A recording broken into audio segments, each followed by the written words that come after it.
আপনি যে অবস্থানে আছেন এই অবস্থানে পৌঁছাটা অনেকের কাছে স্বপ্ন। তারা প্রতিনিয়ত সংগ্রাম আর স্ট্রাগল করে যাচ্ছে আপনার অবস্থানে পৌঁছতে, আর আপনি এটা নিয়ে সন্তুষ্ট না। শেখ সাদির নাম শুনেছেন? বালাগাল উলা কাশাফাত দুজা, এই কবিতাটা রচয়িতা ইরানের বিখ্যাত এক কবি। উনি একবার আর্থিক সমস্যার মধ্যে দিয়ে সময় কাটাচ্ছেন, টাকা নাই, পয়সা নাই, পায়ে দেওয়ার মতো জুতা নাই। উনি খুব দুঃখ পেলেন, হায় রে, আমি ইরানের এত বড় কবি, আমার পায়ে দেওয়ার মতো জুতা নাই।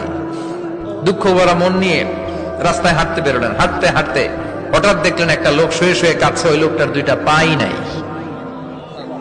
পাই নাই। উনি সেজদায় পড়ে গেলেন, আল্লাহর কাছে ক্ষমা চাইলেন, আল্লাহ অনেক দিয়েছো, শুকর আলহামদুলিল্লাহ। এজন্য যেই পরিস্থিতিতেই থাকি না কেন আমরা কি পড়বো? জোরে বলেন, কি পড়বো? এজন্য আল কানাতু মিনাল ইসলাম, অল্পে তুষ্ট থাকার নাম হলো ইসলাম।